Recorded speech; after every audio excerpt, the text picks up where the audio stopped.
Champions trophy 2025 पाई भारतीय दल Dubai पहुंची सारी आउपटे दल पहुंचबार किछि घंटा मध्य एक बड़ घोषणा करिछि आईसीसी। तेबे आपण जदि टीम इंडिया को लाइक करंती ताहले एही वीडियो को गोटे लाइक करी चैनल को सब्सक्राइब कर दियंतु। फेब्रुआरी 19 रु पाकिस्तान रे हेबाकु थिबा आईसीसी चैंपियंस ट्रॉफी एथरो हाइब्रिड मॉडल आधार रे खेला जिवो। तेनु टीम इंडिया तार समस्त मैच दुबई रे खेलिबो।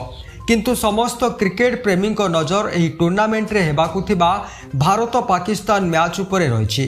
टीम इंडिया ग्रुप मैच पाई आईसीसी फेब्रुआरी 3 तारिख रु टिकेट बिक्री आरंभ करिथिला बेले समस्त टिकेट अल्प समय मध्यरे शेष हो जाइथिला। एपरिकी अनेक प्रशंसक खाली हाथ रे मध्य फेरी जाइथिले। एभली परिस्थिति रे वर्तमान अंतर्जातीय क्रिकेट परिषद एक बड़ निष्पत्ति नेछि। भारतीय दलर समस्त मैच पाई अतिरिक्त टिकेट जगाइबाकू घोषणा करिछि आईसीसी। फेब्रुआरी 16 तारिख रु अपराह्न 1:30 रु प्रशंसक मानक पाई अतिरिक्त टिकेट उपलब्ध होइछि। तेबे कहीदेबाकू चाहिबी एही टूर्नामेंट रे टीम इंडिया फेब्रुआरी 20 तारिख रु बांग्लादेश विपक्ष रे तार अभियान आरंभ करिबो। एहापरे बहु प्रतीक्षित तथा सबुठारु बड़ महामुकाबिला भारत पाकिस्तान मैच फेब्रुआरी 23 रे खेला जिवो। तापरे मार्च 2 तारिख रे टीम इंडिया न्यूजीलैंड विपक्ष रे तार शेष ग्रुप मैच खेलिबार सूची रहिछि।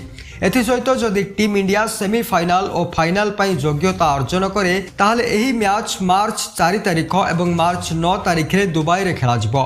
एही परि प्रतिदिन भारतीय क्रिकेट दलर सविशेष खबर जानिबा पाई वीडियो को लाइक एवं चैनल को सब्सक्राइब करंतु।